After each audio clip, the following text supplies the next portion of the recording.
Hey guys, welcome back to my channel. My name's Trouble, and today I'm going to be doing a review of One Punch Man chapter 201 of the One Punch Man manga. So yeah, spoiler alert for the new chapter, because I'm just going to dive right on in, and let's just jump right on into the review. So the chapter opens up exactly where we left off last chapter, with that man, or the founder of the ninja village, Empty Void, you pick the name that you want to call him, returning. And we see the chapter open up, and he's just brimming with power. Like, he's brimming with power. And Sonic says to Flashy, that's that man. He's the one we saw in the basement. He's definitely a beast. And then Flashy says, what nonsense. Flashy says, what nonsense? Slurping the blood and guts of your villagers as an entrance. That totally fits you, Empty Void. It's not just perverse, it's revolting. And we get this super cool panel of Empty Void, right? Of him going, foo foo foo, so you know my name, Flash. I can see you got in touch with Blast. How is that bastard doing? I was just about to eat up his entrails too. Burp, and then he burps, right? Rid of the blood and guts. And Flashy just, he's a ninja, and his thing is just get the, like he said, finish the fight before it can even start. Immediately attacks him, and he dodges it real quick, right? And then we see something interesting. We see like the bodies of the Heavenly Ninja Party, we see them on the ground with their guts open and their entrails out and blood and dry and stuff like that.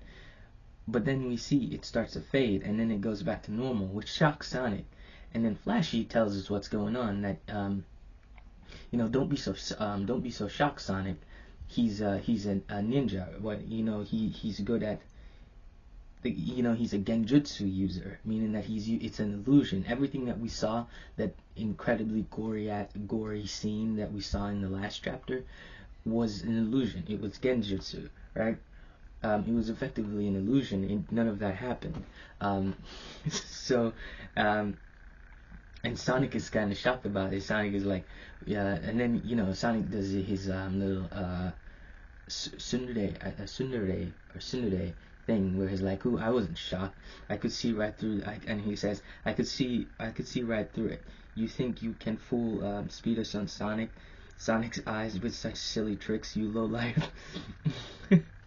and Flash, and I think Flashy laughs and goes, "Little bluffs won't work, will they? I've been watching your fighting style, and it's exactly as I expected. It's a bit different to the conforming style of those guys who adhere to the village." And then we cut away again, and his mouth just opens up, and it's like it's the same thing that you saw on Cosmic Fear Garo with like the galaxy and stuff inside his mouth, and he takes a cube. He takes a cube out of his mouth, and this goes back to the I think it was chapter, if I'm not mistaken, chapter 96, 97, where Void was talking about God, and then he said that, and we learned about Empty Void, and he said that Empty Void was like a gateway to God. He was like the gateway to God, and I think this is what this is, because he opens up his mouth and he takes a cube out of his mouth, and then he says to Flashy, "You pass." And I think this is what this is. This is what it is. And also we get a cool glimpse of his swords, of his two swords on his back, and yeah, this panel is pretty cool, right? And he says to "You pass," and Flashy's like, "That's a cube." And Sonic replies, "That's the thing that was enshrined in the basement. The other brat is insignificant." "What did you say?" Sonic, and Flashy immediately tries to kill him, and says, "Don't measure us Don't measure us by your disgusting standards. And so he starts to think, we and they were both robbed of our lives as human beings by Void. Thank you for letting us settle this in this symbolic place. I sent Blas away. I am not as naive as him. Flashy says, um, I'm going to make you spit out everything you know about the thing that's controlling you before you get forfeited and become a part of the trash heap here, right? And then we just see this absolutely magnificent panel of Flashy engaging with Void, with Empty Void, or that man, if you want to call him that. And then Sonic is like totally shocked about this, because I don't think Sonic up until this point, I don't think he really knew, or maybe he knew. It's not really clear, but I definitely think he 100% knew exactly how strong Flashy Flash was, right? Because like he's completely taken aback by this, and he says this about Flashy. So when he gets mad, it's this overwhelming, right? And we see this panel of Sonic standing on the trash heap, looking at Void and looking at Empty Void's and Flashy's exchange, which is insanely fast. I think he's keeping up with. I don't know if Sonic's keeping up with them. But he's definitely. I don't think he can. Like Sonic is completely outclassed here. Yeah, and he says, and then we cut to Flashy Flash, and Flashy says, and we learned something about Flashy Flash, which is that Flashy, I excel at combat in the dark, where I have to rely on just my senses. On someone like me, genjutsu tricks are not gonna work, you think? Foo foo foo. He cuts, Empty Void cuts Flashy off and says, not going to work, you think? How about we see? And he says, how about we see? So we learn something is that Flashy is actually faster in the dark, because like, and this goes back, and it makes me actually think is that when he was fighting against Platinum S and Garo, did he have his eyes closed? I can't remember.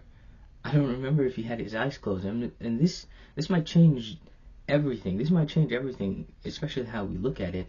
Because, like, could he have beaten them if he had his eyes closed and he had his sword? Because Flashy was at a huge disadvantage during his fight with both Platinum S and Garo. He was at a massive disadvantage there, right?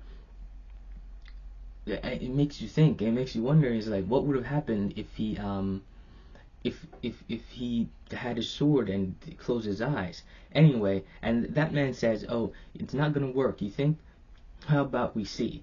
And then we just see he does six Saitama death punches to Flashy, and Flashy it actually works on him. Like you see him dashes away, and he's like creeped up against a corner, like in complete terror. Impossible, even the senses. So this dude's genjutsu is so ridiculously strong, it can even work against your senses, right? Meaning that, so it's not just a visual thing. He does it to your eyes and your ears and your feeling, like all of it, sense of feeling, sense of touch, all of it, which this means that you're essentially, this is Aizen. This is like Aizen. This is like that broken fucking Bankai from that Aizen has from Bleach. If you watch Bleach, this is what it is. Like just insanely broken, like insane, like Jesus Christ. Anyway, and he says it's not just a visual manipulation. The source is a psychic wave that finds the target's fear and then personifies it, right? Oh, so that's why it was that's why it comes into its punch. Wait, is Flashy afraid of Saitama? Is that what this is? Jesus Christ! And then again we see it. We see it comes in and he throws something at Flashy Flash. We see something like chunks and bits and pieces falling into Flashy Flash, and then he goes.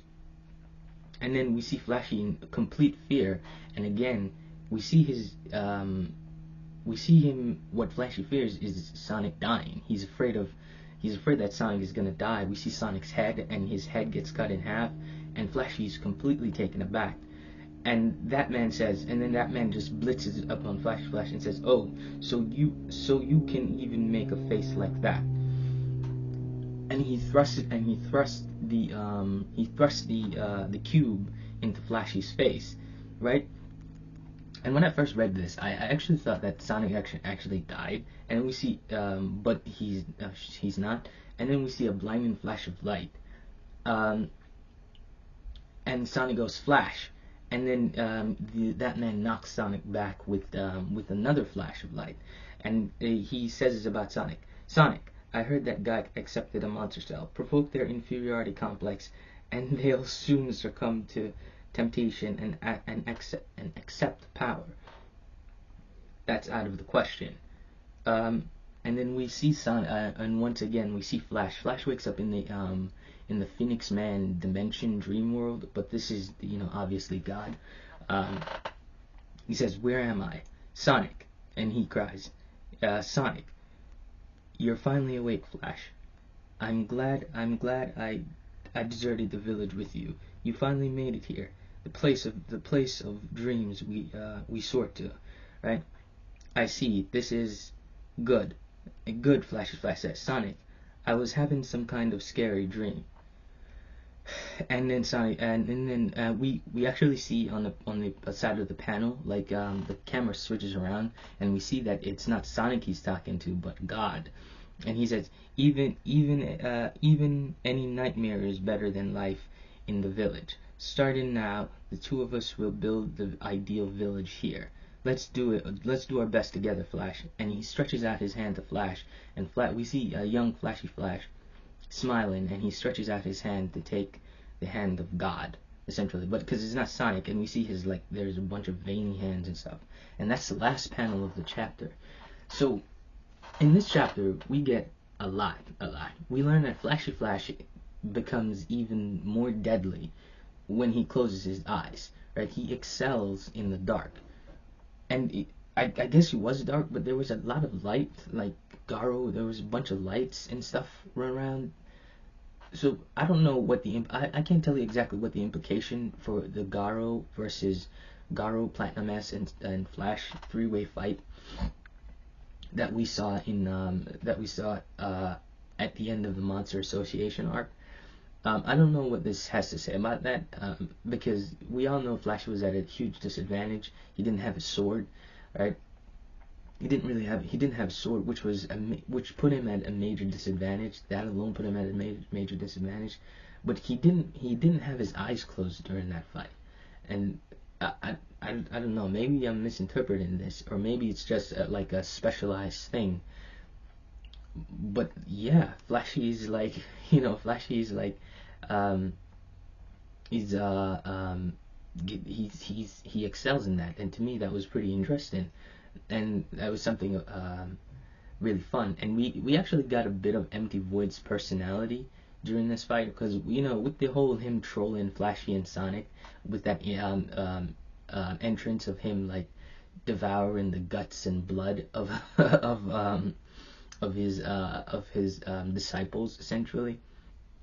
That was pretty interesting. And then him trolling, he's like, "Oh yeah, I'm gonna eat. Where's Blast? I was gonna eat his guts up next, right?" So that was all of that was pretty interesting. And we're getting into a little of Flashy's mind. We see that like he really values. Up until this point, I never really paid attention to it, but after reading this chapter, he really, really does value his relationship with Sonic, and his greatest fear is literally Sonic dying, right? Because that's what that man's power is. He draws out your greatest fear and turn it into a reality, right? So yeah, that's One Punch Man chapter 201, a pretty interesting chapter. There's a lot of the chapter opens up a lot of questions, and it makes you ask even a lot more questions, specifically because with the whole Monster Association arc, ending arc, I have a lot of questions about that, a lot of fights, and you get pretty good fight. You get a pretty good fight scene. It doesn't last long. It's not long, but it's pretty interesting. And so yeah, that's One Punch Man chapter 201. Let me know what you think. Let me know how you think. With everything that's revealed about Flash, let me know how higher, if you would rate him any higher in terms of power ranking, like say Flashy Flash versus Platinum S. Like how would that go now? How would that play out now? You think it would make any difference if he, closed his eyes? Let me know. Maybe I'm misinterpreting it or something like that, but yeah, that's all. Thank you guys for watching, and I'll see you guys next one. Bye bye.